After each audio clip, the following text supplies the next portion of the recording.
January 17, 1945. Somewhere in the Ardennes forest, Belgium. The snow falls in silence. Not the peaceful silence of a winter's night, but the kind that comes after violence. A hush so complete it seems the world itself has held its breath.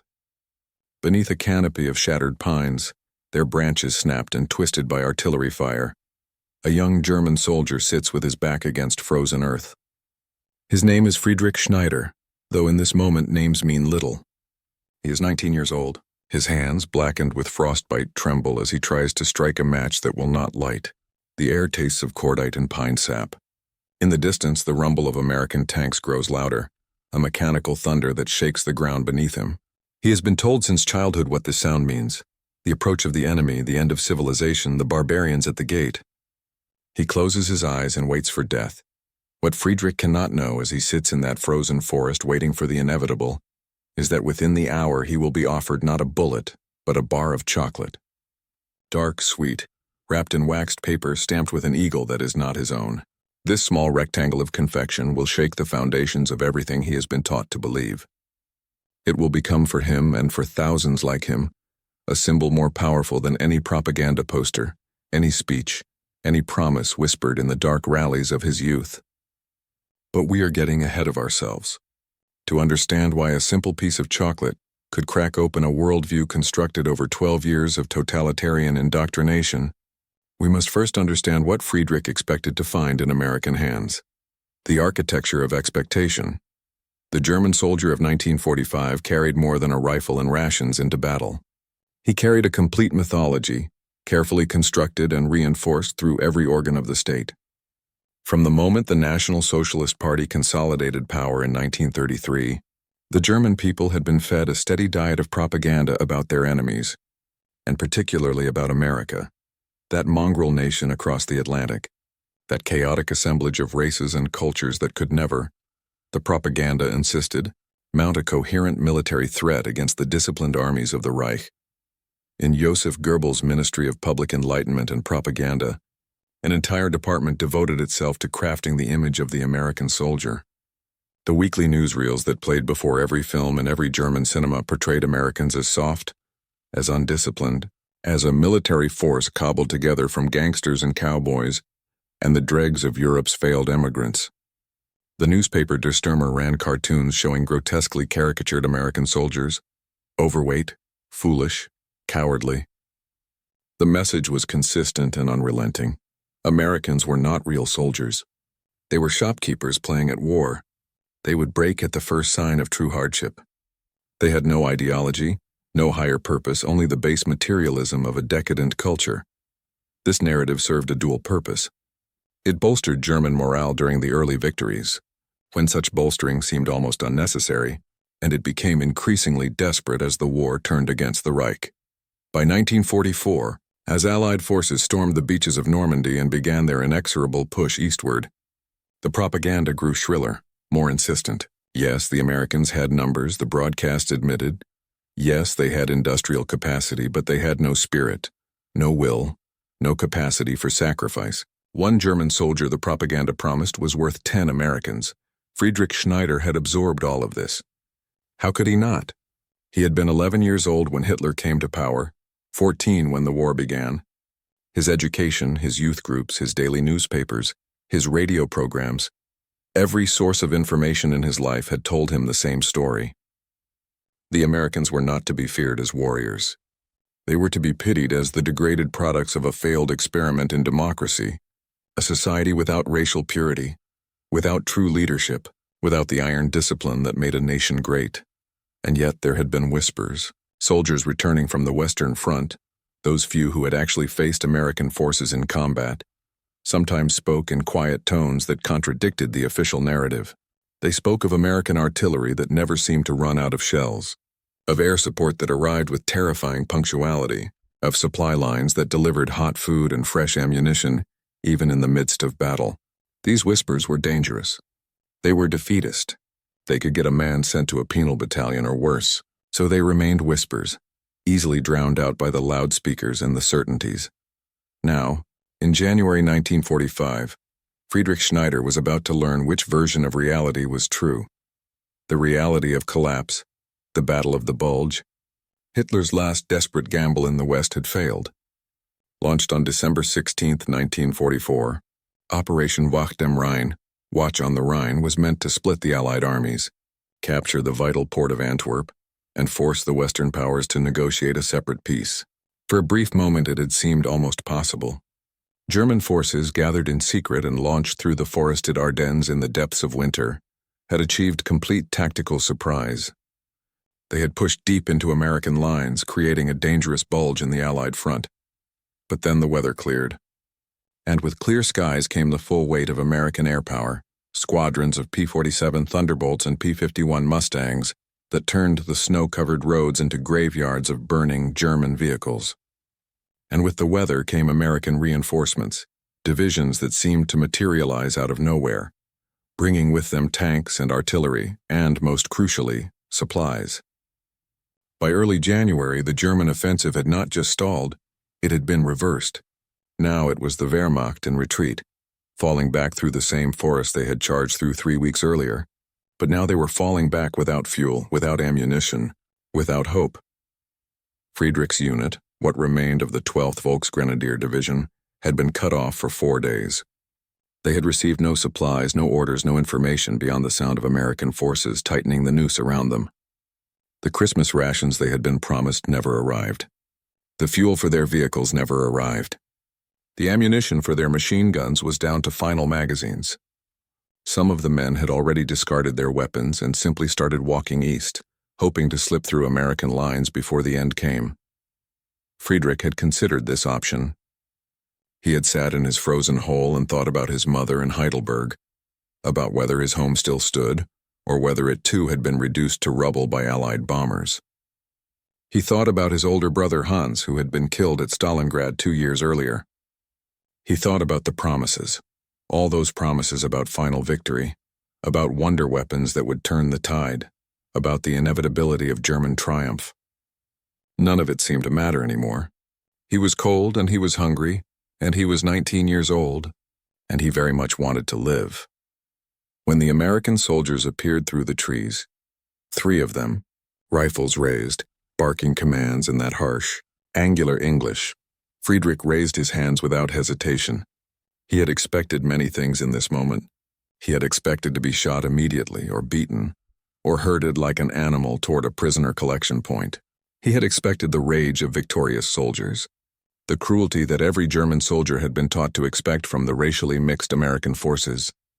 What he had not expected was for one of the American soldiers, a corporal with a thin mustache and tired eyes, to lower his rifle, reach into his field jacket, and produce a Hershey's chocolate bar. The corporal broke the bar in half and held out one piece to Friedrich. For a long moment, Friedrich simply stared at it. The chocolate sat in the American's palm, melting slightly from the warmth of his hand, impossibly out of place in this landscape of war. The American said something, nodding encouragingly. Friedrich did not speak English, but the gesture was universal. It was an offering, not a command, not a transaction. An offering of food, of comfort, of humanity. Friedrich took the chocolate. His hands shook as he brought it to his lips. The taste that flooded his mouth was shocking in its sweetness, in its richness, in its sheer abundance. It tasted like a world he had forgotten existed. A world where there was enough, where there was plenty, where something as frivolous as candy could be produced in such quantities that a soldier could carry it into battle and give it away to his enemies. In that moment, sitting in the snow with chocolate melting on his tongue, and American soldiers standing over him with expressions of tired compassion rather than hatred, something fundamental shifted in Friedrich Schneider's understanding of the world. The logistics of abundance, what Friedrich could not know, what no German propaganda broadcast had ever explained, was the industrial and logistical miracle that made that chocolate bar possible. The Hershey Company, founded by Milton Hershey in rural Pennsylvania, had been producing its signature chocolate bars since 1900. When America entered the war in December 1941, Hershey's vast production facilities were quickly adapted for military purposes. The challenge was significant.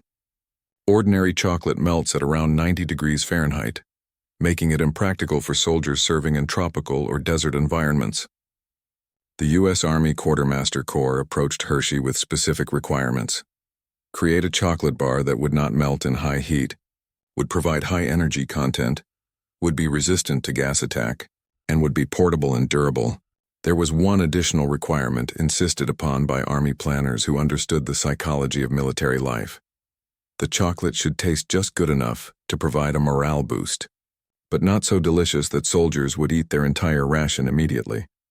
The result was the D-ration bar, a 4-ounce block of chocolate specially formulated to remain solid at temperatures up to 120 degrees Fahrenheit. It was hard, dense, and required significant chewing. Soldiers jokingly referred to it as Hitler's secret weapon because eating it could break a man's jaw. But it provided 600 calories of quick energy. It could survive being dropped from aircraft or submerged in water, and it served its purpose. Between 1940 and 1945, Hershey's produced more than 3 billion of these D-ration bars. 3 billion. The number is staggering. It represents an industrial capacity, a commitment to soldier welfare that was unprecedented in military history.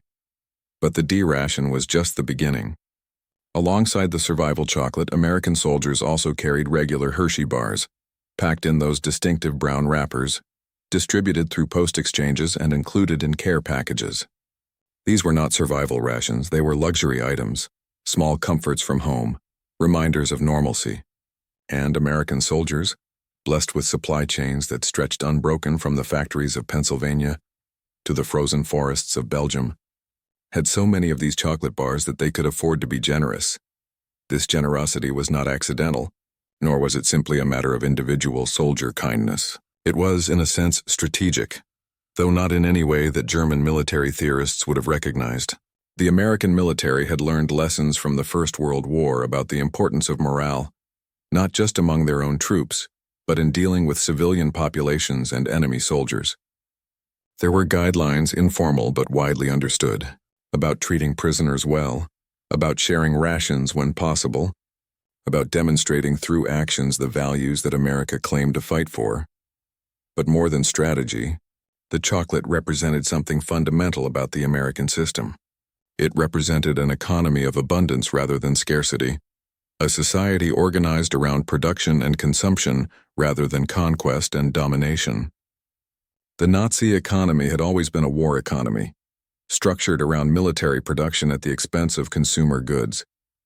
By 1945, ordinary Germans had been living under rationing for 5 years, had been scraping by on ersatz coffee made from roasted barley and bread that was increasingly more sawdust than flour. The idea that a nation could simultaneously field massive armies, produce thousands of tanks and aircraft, and still have enough surplus capacity to manufacture chocolate bars for its soldiers, this was outside the conceptual framework of the German High Command. The moment of recognition. Friedrich Schneider was not a political theorist or an economist. He was a teenager in a Wehrmacht uniform, eating chocolate in the snow. But as he sat there, as he watched the American soldiers efficiently process the dozen captured Germans who had emerged from the surrounding woods, he began to notice things that contradicted everything he had been told. The American soldiers were professional. They searched the prisoners thoroughly but not brutally. They collected weapons and personal items, but they did not steal watches or wedding rings as Friedrich had been warned they would. They spoke to each other with an easy casualness that seemed impossible in a military context. No clicking of heels, no rigid formality, and yet they moved with obvious competence and coordination. One of them, a private who looked barely older than Friedrich himself, offered cigarettes around to the prisoners. Real cigarettes, American cigarettes, not the harsh Eastern tobacco that German soldiers had been making do with. When a German corporal, emboldened by the unexpected civility of their captors, asked in broken English about food, the American sergeant in charge simply nodded and pointed to a truck that was being driven up through the trees. Within minutes, the prisoners were being given coffee, real coffee, hot and bitter and wonderful, and ration tins that contained meat and vegetables. The portions were not generous, but they were adequate, and they were given without ceremony, without humiliation, as if it were simply obvious that even enemy soldiers needed to eat. This casual abundance, this matter-of-fact provision of basic needs, was more devastating to German morale than any amount of shelling could have been. Friedrich watched one of his fellow prisoners, a veteran sergeant who had fought in Poland and France and Russia, sit down heavily on a log and stare at his tin of food, with tears running down his weathered face. The sergeant had been loudly insisting just that morning that Germany would still achieve final victory, that new weapons were coming, that the Americans would crack under pressure. Now he sat in silence eating American rations, and Friedrich could see the man's worldview crumbling with each bite. The transformation was not immediate, and it was not universal. Some of the captured German soldiers remained defiant, clinging to their ideology even in the face of contradictory evidence. But for many, like Friedrich, the chocolate bar and the coffee and the casual, competent professionalism of their captors opened a crack in the wall of propaganda they had lived behind for 12 years. And through that crack, reality began to seep in, the systematic nature of care as Friedrich and his fellow prisoners were marched west toward a prisoner of war collection point.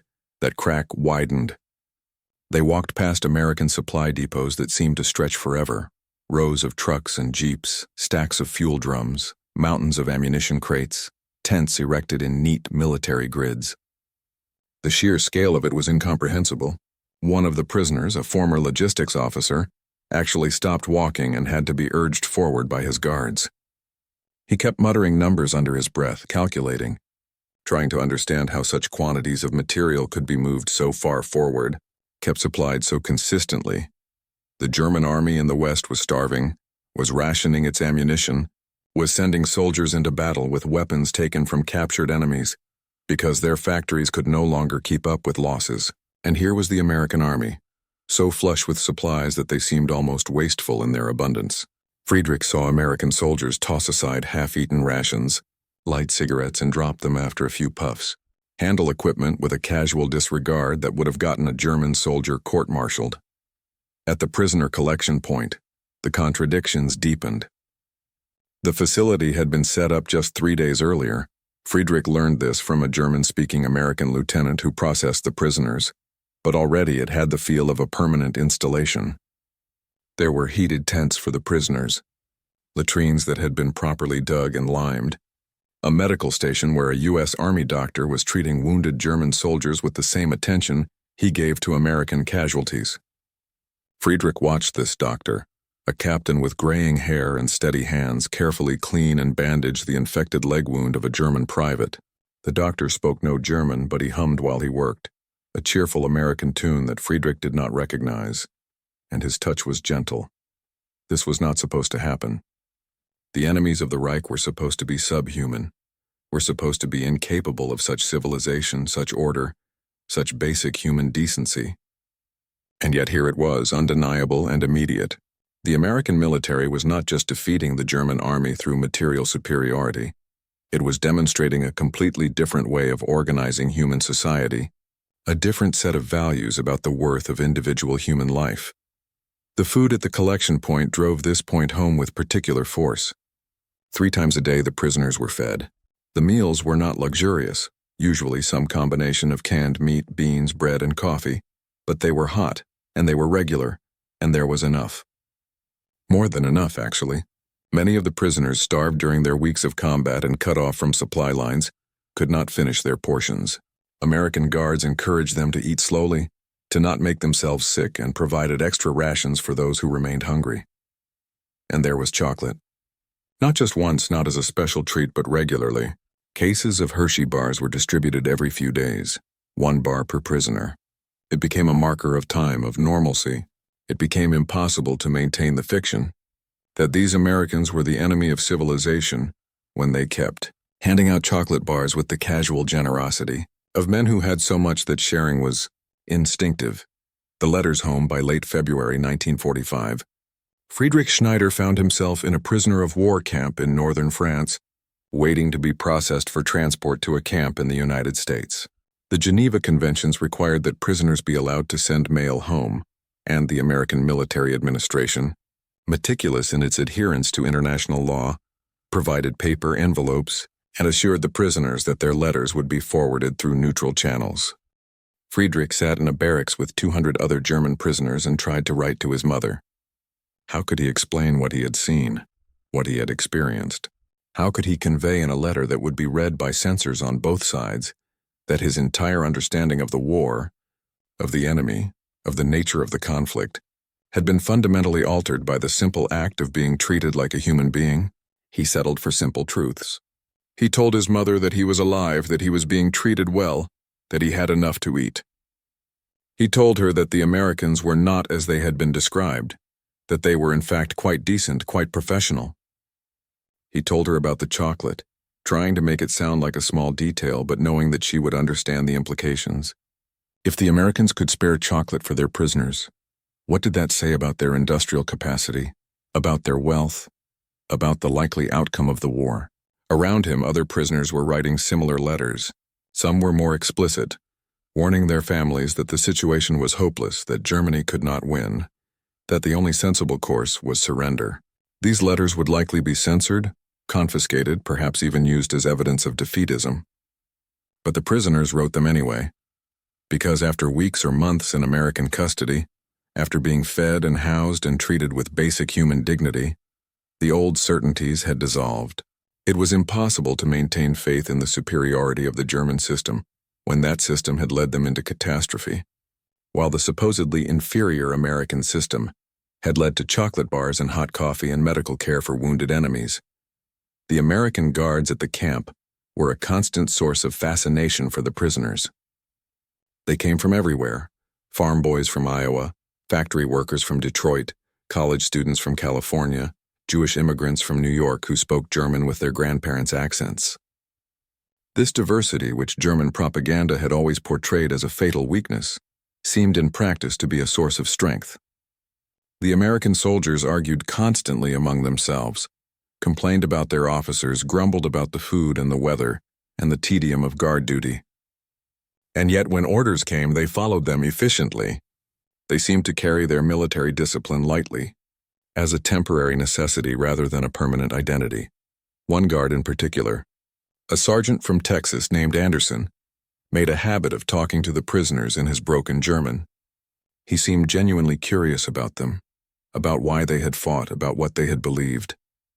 When prisoners asked him about America, about what the country was really like, he would smile and tell stories about his family's ranch, about driving trucks of cattle to market, about the size of Texas and the freedom of its open spaces.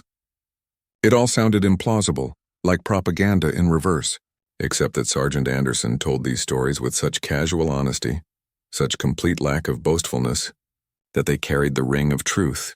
"You should come see it," he told Friedrich once in his terrible German, after the war. "Come see America. You'll understand then." Understand what? Friedrich wanted to ask, but his English was not good enough. Understand that a nation could be built on principles other than racial purity and military domination? Understand that abundance was possible without conquest? Understand that the chocolate bar given to him in the snow was not an aberration, but a symbol of an entire way of organizing society? The ideological earthquake. The impact of American POW camps on German prisoners cannot be overstated. By the end of the war, the United States held approximately 370,000 German prisoners on American soil, in camps scattered across the country. These prisoners were housed in facilities that, while Spartan, were far superior to the conditions that Allied prisoners experienced in German camps. They were fed adequately, more than adequately by wartime standards. They were paid for their labor, allowed to participate in educational programs, permitted to organize theatrical productions and sports leagues. They were, in short, treated according to the Geneva Conventions and according to a fundamental American belief in the dignity of even the enemy. For many of these prisoners, the experience was transformative. They had been told their entire lives that democracy was weak, that racial diversity was degenerate, that only through authoritarian control and militant discipline could a nation achieve greatness. And then they were imprisoned in a democracy, surrounded by racial diversity. And that nation was not only defeating the Reich militarily, but was doing so while maintaining a standard of living, even for its prisoners, that exceeded what many Germans had known before the war. The U.S. Army, recognizing the opportunity, established re-education programs for German POWs. These were not crude propaganda sessions, but rather systematic attempts to expose prisoners to democratic ideas, to American history, to alternative ways of understanding politics and society. Prisoners were shown films, given books, encouraged to discuss and debate. Many prisoners, particularly those who had been members of the Nazi Party or the SS, resisted these efforts. But many others, particularly younger soldiers like Friedrich who had known nothing but Nazi rule, found themselves genuinely reconsidering their assumptions. The chocolate was everywhere in these discussions. It became a symbol, a shorthand for the difference between the two systems. In the camps during the late-night conversations in the barracks, German prisoners would argue about the war, about ideology, about who bore responsibility for the catastrophe that had befallen their nation. And inevitably, someone would bring up the chocolate. The Americans have so much, they would say, that they can afford to give it even to their enemies. What does that tell you about their system? What does that tell you about ours? Some prisoners argued that the chocolate was just material wealth, that it said nothing about moral superiority, that Germany had been defeated by numbers and industry rather than by the righteousness of its cause. But even these arguments rang increasingly hollow as the full extent of Nazi crimes began to emerge. As the concentration camps were liberated, as the photographs and testimonies began to circulate, as the prisoners were forced to confront what had been done in the name of their nation, the chocolate took on an even deeper symbolic significance. It represented not just abundance but a fundamentally different moral framework, one that valued human life rather than subordinating it to abstract ideals of racial destiny. The Return and the Reckoning. Friedrich Schneider returned to Germany in the spring of 1947, released from a POW camp in Alabama, where he had spent nearly 2 years working on a farm. The Germany he returned to was unrecognizable. His hometown of Heidelberg had survived the war relatively intact, but it was a hollow survival. The buildings stood, but they were shells, occupied by refugees and displaced persons, governed by American military authorities who seemed overwhelmed by the sheer scale of the catastrophe they had inherited. His mother was alive, thinner than he remembered, aged by more than the 2 years since he had last seen her. His father had died in an Allied bombing raid in 1944. His older brother Hans, killed at Stalingrad, was buried somewhere in the Russian steppe. Of the extended family Friedrich had known as a child, nearly half were dead or missing. This was the price of the promises, of the propaganda, of the chocolate-free ideology that had demanded total commitment and delivered total disaster. Friedrich carried with him, wrapped carefully in his kit, a single Hershey bar. One of the guards at the Alabama camp had given it to him as a parting gift, a joke, a remembrance. He had not eaten it. He carried it through the processing center, through the chaos of the transatlantic crossing, through the refugee camps and military checkpoints that punctuated his journey home. He carried it like a talisman, like a reminder of something important that he did not quite know how to articulate. In the years that followed, Friedrich would build a quiet life. He would attend university on an American scholarship program, would study engineering, would eventually find work rebuilding the infrastructure that the war had destroyed. He would marry, would have children, would become a grandfather. He would live through the division of Germany and its eventual reunification, would watch his country transform from ruins to an economic powerhouse, would see former enemies become allies and partners, and throughout all of it, he would keep that Hershey bar wrapped in waxed paper, sealed away in a box with his other wartime mementos. His children would ask about it sometimes, would wonder why their father kept a chocolate bar that was decades old, that had gone white with age. That was certainly inedible. He would try to explain it to them, would talk about the forest and the snow and the American corporal with the tired eyes who had offered chocolate instead of bullets. But the explanation never quite captured it, never quite conveyed the significance of that moment. How do you explain to children born into peace and prosperity that a chocolate bar once represented the difference between two entire ways of organizing human civilization? How do you convey that in that frozen moment in the Ardennes, a simple gesture of shared humanity had more power than 1,000 propaganda broadcasts? How do you make them understand that the choice to give rather than take, to feed rather than starve, to treat enemies as humans rather than as objects to be destroyed, that this choice was not weakness but strength, not foolishness but wisdom? The pattern, repeated Friedrich's experience, was not unique. Across the European theater, in countless small moments and large battles, German soldiers encountered American abundance and generosity and found their worldview challenged. The pattern was consistent: capture, followed by surprise at humane treatment, followed by a gradual recognition that they had been lied to about the fundamental nature of their enemies.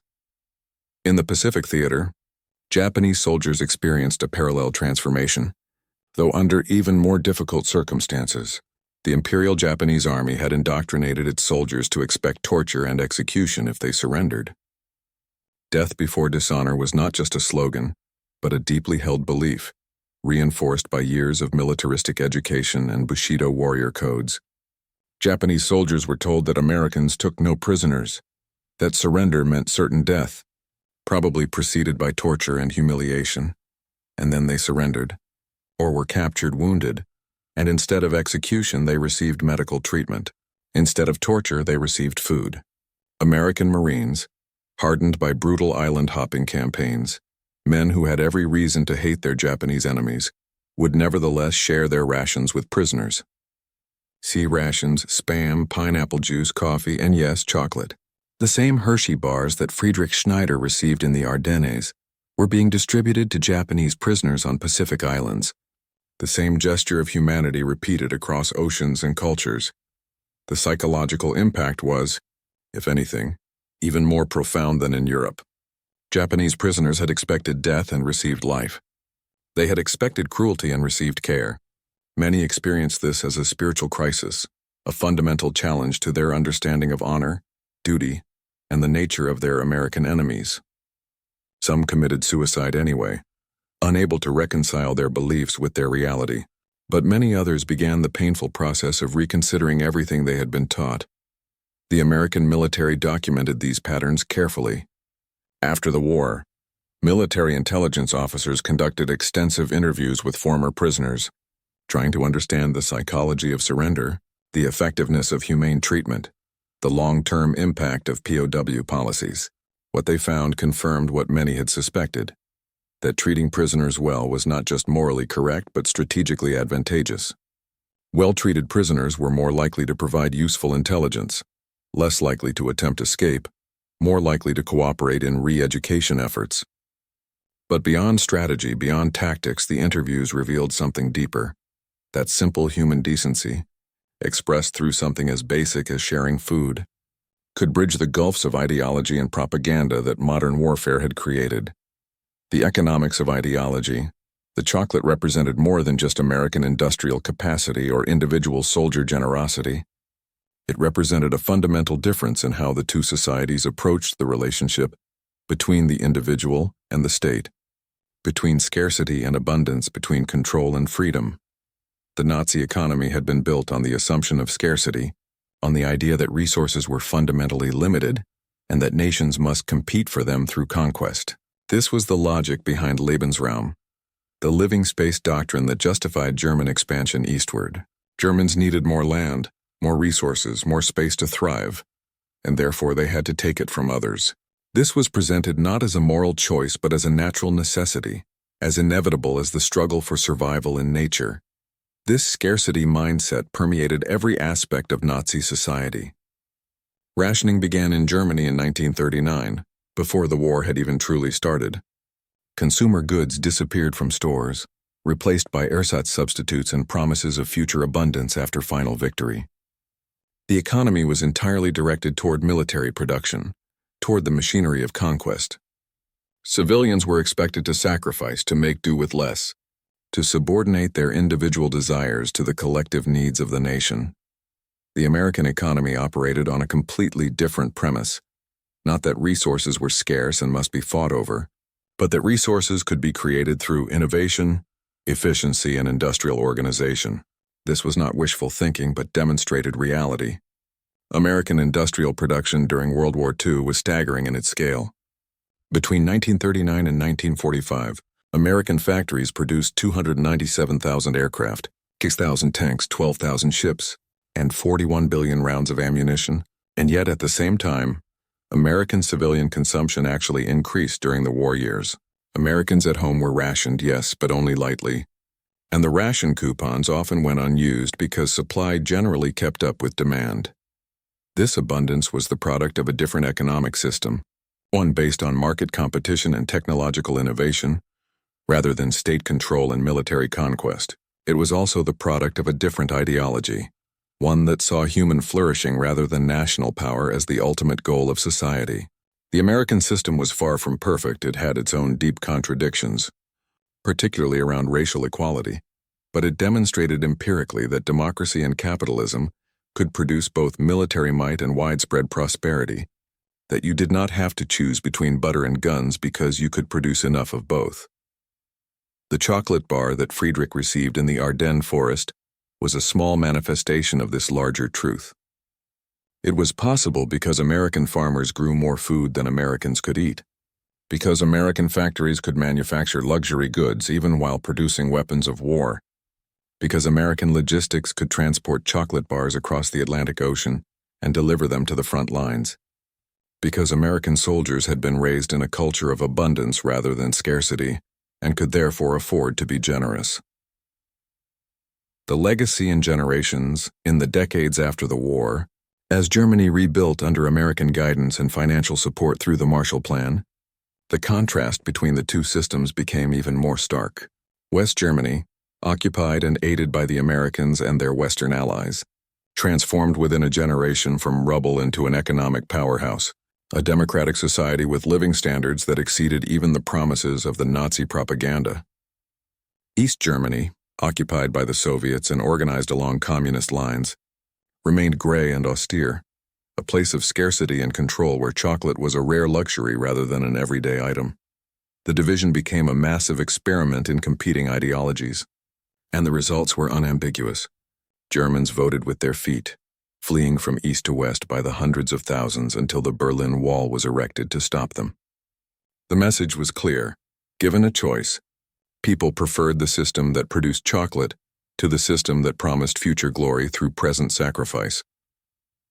Friedrich Schneider lived long enough to see the wall fall in 1989, to see East Germans flood into the West and stand amazed at the abundance of Western supermarkets, at the overflowing shelves of food and goods that they had been told were the illusion of capitalist propaganda. He saw East Germans confronted with their first Western grocery store break down and weep at the choices available, at the plenty that they had been denied for 40 years. And he remembered standing in the snow in 1945, accepting chocolate from an enemy soldier, and beginning to understand that he had been lied to about everything. His grandchildren would grow up in a united Germany, in a prosperous and peaceful Europe, in a world where the ideological struggles of the 20th century seemed like ancient history. They would never know hunger, would never experience the casual cruelty of totalitarian rule, would never have to question whether chocolate represented abundance or scarcity, generosity or greed. They would take for granted the very things that their grandfather had discovered as revelations in a frozen forest. But Friedrich made sure they knew the story. He made sure that the chocolate bar, that ancient and inedible artifact, was preserved and understood, not as a simple object, but as a symbol, as a reminder of what happens when societies are organized around control versus freedom, around scarcity versus abundance, around bullets versus chocolate. The poetic truth. There is a symmetry to history that emerges only in retrospect, a pattern that becomes visible only when we step back far enough to see the shape of events. The chocolate that American soldiers carried into battle was not just a ration, just as the American system was not just an economic arrangement. Both were manifestations of a deeper philosophy about human nature and human potential. The totalitarian ideologies of the 20th century, Nazi fascism, Japanese militarism, Soviet communism, all shared a common assumption that human beings needed to be controlled, directed, subordinated to higher purposes defined by the state. Individual desires were suspect. Individual freedoms were dangerous. Abundance was either impossible or corrupting. The state must organize everything, must direct all effort toward collective goals, must limit and channel human energy toward approved ends. The democratic capitalism that defeated these systems operated on a different assumption, that human beings, given freedom and opportunity, would naturally create abundance, would naturally organize themselves productively, would naturally choose generosity over cruelty when they had enough to share. It was a more optimistic philosophy, and the 20th century tested it severely. But in the end, the chocolate bars told the story. The system that trusted individuals, that allowed for diversity and dissent, that organized around markets rather than commands. That system produced so much that even its prisoners ate well. Friedrich Schneider never became a philosopher or a historian. He remained an engineer, a practical man who built bridges and roads, who did his work quietly and raised his family and lived an ordinary life, made extraordinary only by the fact that he had survived. But he understood in a way that perhaps only those who have lived through ideological collapse can understand, the profound significance of small gestures. The chocolate bar did not win the war. It did not defeat the Wehrmacht or topple the Nazi regime. But it won something equally important. It won hearts and minds. It challenged propaganda with reality. It demonstrated through the simplest possible means that there was an alternative to the world of scarcity and struggle and endless sacrifice for abstract ideals. On quiet evenings, late in his life, Friedrich would sometimes take out that old chocolate bar and hold it in his hands. His wife would smile and shake her head, amused at this old man and his strange keepsake. But she understood, or at least she accepted. Some objects carry meanings that transcend their material form. Some moments echo across decades. In a forest in 1945, a young soldier had expected death and received chocolate instead. That unexpected gift, that small gesture of humanity in the midst of inhumanity, had opened a door in his mind that could never be closed again. It had shown him that the world was larger than he had been taught, that human nature was more complex than propaganda allowed, that abundance was possible and generosity was real. The chocolate had melted on his tongue, and an ideology had begun to melt with it. Epilogue. The measure of civilization. If you were to measure civilization not by its monuments or its armies but by its treatment of enemies, what would you find? If you were to judge a society not by what it demands of its citizens, but by what it freely gives even to those who have fought against it, what standard would you apply? These are not abstract questions but practical ones, answered daily in the choices that societies make about who deserves dignity, who deserves care, who deserves chocolate. The American soldiers who shared their rations with captured enemies were not saints. They were ordinary men, farmers and factory workers and students, who had been raised in a society that, for all its flaws and contradictions, had taught them that abundance was possible and that sharing was natural. They had been raised with enough that they could afford to be generous, had been raised in freedom enough that they could choose compassion over cruelty. This was the lesson of the chocolate bar, the truth that Friedrich Schneider carried with him from that frozen forest through the rest of his long life. That civilization is measured not in tanks and bombers, but in the small courtesies that persist even in war. Not in propaganda and promises, but in the daily reality of how we treat each other. Not in abstract ideologies, but in concrete choices between bullets and chocolate. The choice seems obvious in retrospect. It seems self-evident that sharing food is better than firing weapons, that treating prisoners humanely is both morally superior and strategically wise, that systems organized around abundance will defeat systems organized around scarcity. But in the moment, in the snow, in the midst of total war between incompatible ideologies, that choice was profound. It was a choice that helped determine not just who would win the war, but what kind of world would emerge from the ashes. 70 years later, in a united Germany, in a peaceful Europe, in a world still struggling with the tension between freedom and control, between scarcity and abundance, between fear and generosity, that chocolate bar remains a symbol. Not of American superiority. No nation has a monopoly on compassion, but of a simple truth, that how we treat each other in extremity reveals who we really are, that the systems we build either enable or constrain our better natures, that sometimes the most powerful weapon is not a weapon at all, but a gesture of shared humanity. The chocolate melted on Friedrich Schneider's tongue on January 17, 1945, but its sweetness lingered for a lifetime. It tasted like surprise, like contradiction, like the beginning of understanding. It tasted like a world he had been told did not exist, but which turned out to be real. A world where enemies could become friends, where abundance was shared rather than hoarded, where even in the depths of war, a soldier might offer chocolate instead of bullets. That taste, that moment, that choice, this is what we inherit. This is what we remember. This is what we carry forward into whatever futures we will build. The knowledge that civilization is a choice, that generosity is strength, that the human capacity for compassion can survive even the most determined attempts to destroy it. In the end, the chocolate was never just chocolate. It was always hope, always possibility, always the promise that there is another way to live, another way to be, another way to organize our shared existence on this small planet. It was the taste of freedom, of abundance, of a world where we might choose to share rather than take, to build rather than destroy, to offer chocolate instead of bullets. And in that choice lies everything.